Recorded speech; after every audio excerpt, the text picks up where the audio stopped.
BRS 10 సంవత్సరాలు వాళ్ళే, panchayat member నుంచి పార్లమెంట్ వరకు వాళ్ళే ఉన్నారు, మున్సిపల్ కౌన్సిలర్ నుంచి ముఖ్యమంత్రి వరకు వాళ్ళే ఉన్నారు. 10 ఏళ్లలో వాళ్ళు లేని పదవి ఏదన్నా ఉందా? వాళ్ళ పార్టీ, వాళ్ళ కుటుంబం, వాళ్ళే కదా ఉన్నది. ముఖ్యమంత్రి కేసీఆర్, మున్సిపల్ శాఖ మంత్రి కేటీఆర్ గారు, వార్డు మెంబర్ నుంచి పంచాయతీ మెంబర్ నుంచి పార్లమెంట్ వరకు అందరూ. వాళ్ళ నుంచి గెలవకపోయినా అభివృద్ధి జరగాలంటే మా పార్టీలో చేరాలని ఉన్నోళ్ళందరినీ వాళ్ళే కలుపుకున్నారు. ఇప్పుడు 116 మున్సిపాలిటీలు, 7 మున్సిపల్ కార్పొరేషన్, నాకు తెలిసి 99% వాళ్ళ చేతుల్లో. ఎవ్వరు రెండో పార్టీ లేదు 2 సార్లు, ఇంక్లూడింగ్ గ్రేటర్ హైదరాబాద్. 10 సంవత్సరాలు మీరే ఉంటే మున్సిపాలిటీలో ఈరోజు సమస్యలు ఉన్నాయి, ఈ సమస్యలు పరిష్కరించడానికి మాకు ఓటేయండి అని అడుగుతారేంది? అసలు ఇది ఎక్కడి విచిత్రం? ఎక్కడి విచిత్రం ఇది? మేమేమి ఎప్పుడు మున్సిపల్లో లేమే, మొదటిసారి మేము ఓటు అడుగుతున్నాం. మేము ఇంతకుముందు కౌన్సిలర్ కాదు, కార్పొరేటర్ కాదు, గ్రామాలలో సర్పంచ్ కాదు, ఏది లేము. మేము మొత్తం మీరే ఉన్నారు. మంత్రులు మీరే, ఎంపీలు మీరే, ఎమ్మెల్యేలు మీరే, ఎమ్మెల్సీలు మీరే, మేయర్లు మీరే, చైర్మన్లు మీరే, సర్పంచులు మీరే, జిల్లా పరిషత్ మీరే. అసలు బీఆర్ఎస్ వాళ్ళు 10 సంవత్సరాలలో ఏ ఒక్క పదవులైనా ప్రతిపక్షాన్ని బ్రతకనిచ్చిండ్రా? పార్టీ ఫిరాయింపులకు అభివృద్ధి ముసుగు తోడికి ఉన్నోళ్ళందరినీ మీ పార్టీలనే చేరుకున్న 100% మీ చేతుల్లోనే ఉన్నది. నిధులన్నీ మీ చేతుల్లోనే ఉన్నాయి, అధికారం అంతా మీదే ఉన్నది, పెత్తనం అంతా మీరే చెలాయించిండ్రు. ఇవాళ ఏ మున్సిపాలిటీల సమస్య ఉన్నా దానికి ప్రధానమైన కారణం బీఆర్ఎస్ కాదా? దానికి కేసీఆర్, కేటీఆర్, హరీష్ కాదా? ఎందుకంటే కీలమైన శాఖలన్నీ వీళ్ళ ముగ్గురు దగ్గరనే ఉన్నాయి కదా. మిగతా వాళ్ళందరూ వాళ్ళ చేతుల్లో కీలు బొమ్మలే కదా. వాళ్ళు కేవలం తోలుబొమ్మల ఆట ఆడించారు. మిగతా వాళ్ళని మంత్రుల రూపంలో ముఖ్యమంత్రి గారిని కలవడానికి పోతే కూడా గేటు బయట నుంచే మెడల్ బట్టి నెట్టేసిరు హోంగార్డ్స్, మనం చూసినాం కదా. 10 సంవత్సరాలు మీరే ఉండి మున్సిపల్ అయితే నిన్నటి వరకు మీరే. ఇప్పుడు లేటెస్ట్ ఎలక్షన్ జరుగుతుంది, ఇప్పుడు మళ్ళీ మాకు ఓటేయండి అని బీఆర్ఎస్ అడుగుతుంది. అసలు అంటే ఏ మాత్రం కూడా మొహమాటం కానీ, అసలు సమాజం ఏమనుకుంటుంది మనం ఇంత బరితెగించి మాట్లాడడం వల్ల? ఇది ఏమైనా సమాజం ఆమోదిస్తుందా? అమరాన్ని ఎప్పుడో సామెత చెప్తుండే, బరితెగించిన కోడి అంట బజార్లోకి వచ్చి గుడ్డు పెట్టిందంట. గట్లున్నది బీఆర్ఎస్ వాళ్ళ వ్యవహారం. ఇద్దరు, హరీష్ రావు గారు, కేటీఆర్ గారు, ప్రతి మున్సిపాలిటీ తిరిగి మాకు ఓటేయండి అని అడిగితే బరితెగించిన కోడి బజార్లోకి వచ్చి గాడిద గుడ్డు పెట్టినట్టు ఉంది వీళ్ళు అడిగే విధానం, వీళ్ళు చెప్పే మాటలు. మీరు లేనిది ఏదైనా ఉంటే ఇప్పుడు మీకు కొత్తగా ఇస్తే మీరు ఏదైనా చేస్తారని అనుకోవచ్చు. 20 లక్షల కోట్ల రూపాయలు మీకు ఇస్తే పేదోళ్ళకి ఇండ్లు కట్టించిండ్రా? ఇండ్ల సంగతి చాలా దూరం, అసలు రేషన్ కార్డులు అన్ని ఇచ్చిండ్రా? సన్న బియ్యం ఇవ్వాలని వెనకటి చెప్పిండు కేసీఆర్ గారు. ముఖ్యమంత్రి మనవాడు ఏదైతే బియ్యం తింటుండో పేదోళ్ళకి అదే సన్న బియ్యం తినిపిస్తామని ఇచ్చిండా?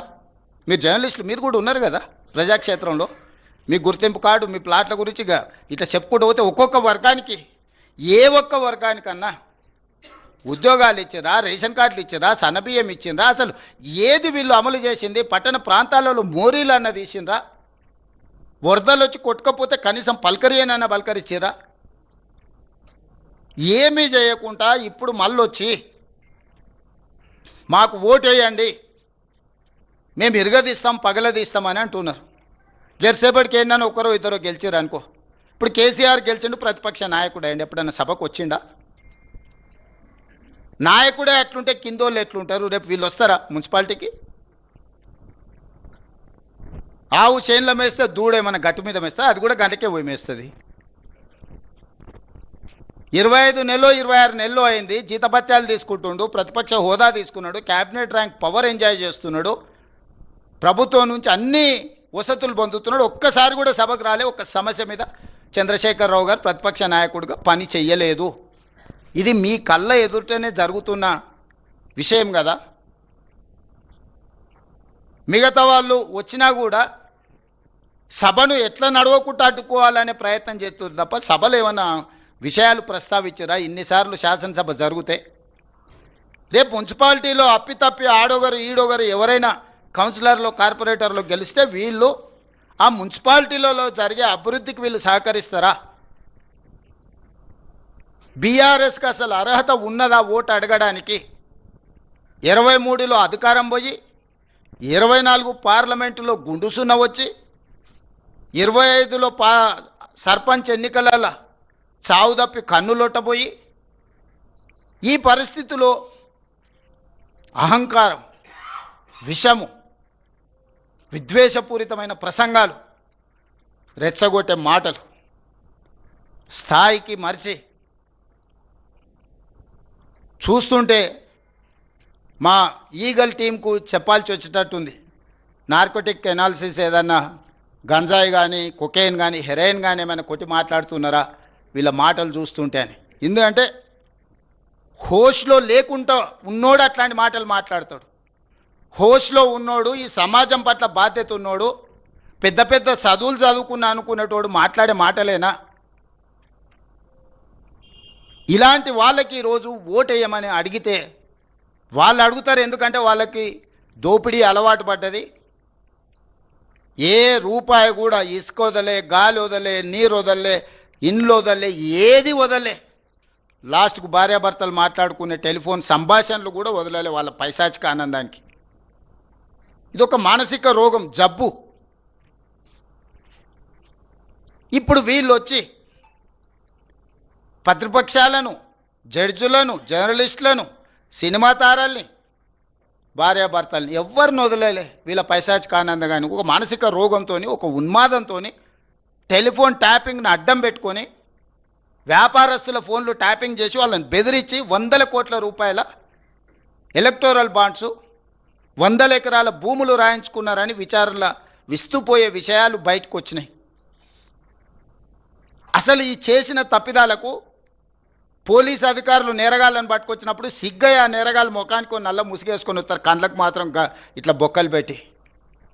అది పోలీసులు వేయరు, వాళ్ళే వేసుకుంటారు. ముఖాన్ని సమాజానికి చూపించక రేపు మళ్ళీ బజార్లో పోయినప్పుడు ప్రజలు చీదరిస్తారు, కొడతారు అని చెప్పి ముసుగు తోడుకొని వస్తారు. విచారణకు పిలిచినప్పుడు అట్లా ముసుగు తోడుకొని పోకుండా ఏదో పెద్ద యుద్ధం చేసి దేశాన్ని గెలిచినట్టు చేతులు ఊపుకుంటా. అసలు ఎంత బరితెగింపు మాటలు, చేతలు,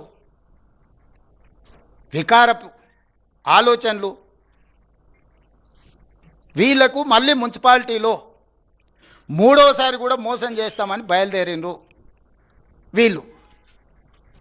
ఇక బీజేపీ, బీఆర్ఎస్ రెండింటిని కలిపి చూద్దాం ఒకసారి. పోనీ ఇద్దరు కలిసేమన్నా ఎలగబెట్టిరా అంటే 2014 నుంచి 2021 వరకు బీజేపీకి రాజ్యసభలో మెజారిటీ లేదు.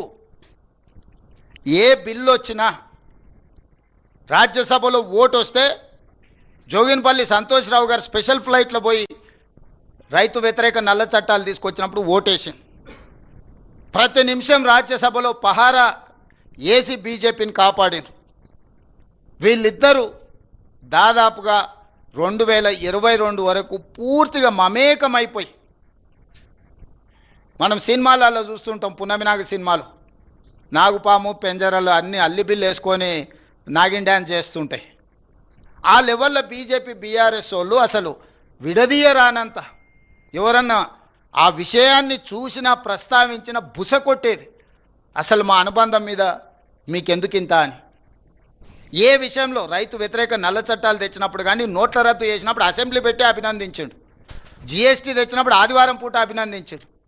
ఏ చట్టం నరేంద్ర మోడీ గారు తీసుకొచ్చిన ప్రజలకు వ్యతిరేకంగా, నోట్ల రద్దునైతే అద్భుతమైన అసెంబ్లీలోనే వారు కీర్తించారు. జీఎస్టీ చట్టం, రైతు వ్యతిరేక నల్ల చట్టాలు, ట్రిపుల్ తలాక్, 370 ఆర్టికల్ రద్దు, ఇట్లా ఏది చూసినా రాజ్యసభలో 100% బీఆర్ఎస్ వాళ్ళు బీజేపీకి, మోడీ గారికి అనుకూలంగా. గజ్వేల్లో మిషన్ భగీరథ ప్రారంభోత్సవానికి వస్తే హమే కుచ్ నహీ చాహియే తేరా ప్యార్ బస్ అని, ఆయన ప్రేమ ఉంటే అందులో అమరత్వం పొందుతా అని చెప్పి నరేంద్ర మోడీ గారి ప్రేమలో చంద్రశేఖరరావు గారు అమరత్వం పొందుతా, నాకు అంతకు మించి ఇంకేం అవసరం లేదు ఈ జన్మకని యుగల గీతం పాడుకున్నది మోడీ గారు, కేసీ గారు కాదా? మీరు అందరు చూడలేదా? మరి మీరంత పెనవేసుకున్న బంధము పేగుబంధం ఉన్న తెలంగాణకి ఏమైనా నిధులు తేవడానికి వాడినరా? ఈ రోజు కూడా మేము ఇచ్చిన కాళేశ్వరం ఏటీఎంగా మార్చుకున్నారు, 1000 కోట్ల రూపాయల అవినీతి జరిగిందని మోడీ గారి నుంచి అమిత్ షా వరకు చెప్పిండ్రు. కిషన్ రెడ్డి గారైతే ఒక అడుగు ముందుకేసి అసలు కాళేశ్వరం కేసు సిబిఐకి అండి 48 గంటలలో వాళ్ళని అరెస్ట్ చేసి లోపల పెడతా, నీతో చేతనైతే లేదా రేవంత్ రెడ్డి గారు అన్నారు. ఓయబ్బ కిషన్ రెడ్డి పైల్వాన్ బయలుదేరండి, ఏదో అయ్యేటట్టు ఉంది, 6 ప్యాక్ ఉన్నది సార్, మొత్తం ఒక గుద్దుకే ఖతం చేసేటట్టు అని చెప్పి, ఓకే సార్ మంచిది నువ్వు బలవంతుడి కానీ అని ఇచ్చిన 6 నెలలు అయింది. ఎక్కడుందే ఫార్ములా? ఈ రేస్ ఈడీ దగ్గర ఉంది, ఎక్కడుందే? ఎందుకు ఈడీ వాళ్ళు కేటీఆర్ని అరెస్ట్ చేస్తలేరు? ఎందుకు హరీష్ని కేసీఆర్ని సిబిఐ విచారణ కన్నా పిలుస్తలేదు? అంటే ఇన్నాళ్ళు మీరు సహకరించిన సహకారానికి తిరిగి వాళ్ళు ఇది క్విట్ ప్రోకో కాదా? మీ ఒప్పందం అనుబంధం ఒక్కటి కాదా? వీళ్ళ అనుబంధం ఏ రకంగా ఉందో ప్రజలు గమనిస్తలేరా? వీళ్ళు గమనించడం లేదని వీళ్ళు అనుకుంటే, పిల్లి కళ్ళు మూసుకొని పాలు తాగితే పిల్లి అనుకుంటుండొచ్చు పిల్లి ఎవరిని చూస్తలేదు, కానీ పిల్లిని ఎవరు చూస్తలేరు అనుకుంటే ఎట్లా కుదురుద్ది? ఈరోజు బీజేపీ బీఆర్ఎస్ అనుబంధం కూడా ఇలాంటిదే. కాబట్టి బీఆర్ఎస్ ఓటు అడిగే అర్హతనే లేదు, నైతికత సంగతి చాలా దూరం, అసలు ఓటు అడిగే అర్హతనే లేదు. బీఆర్ఎస్ పార్టీని యాసిడ్ పోసి కడగాలి, మొక్క కూడా మొలవనియొద్దు. ఈ రోజున్న మొత్తం దరిద్రానికి బీఆర్ఎస్ఏ కారణము. మొక్క కూడా మళ్ళీ మొలకెత్తొద్దంటే యాసిడ్ పోస్తారు. యాసిడ్ పోసి కడుగుతే కానీ ఈ రాష్ట్రానికి మున్సిపాలిటీలకు పట్టిన ఈ దుర్భరమైన పరిస్థితి నుంచి తెలంగాణ సమాజం బయటపడదు. ఇక మీరు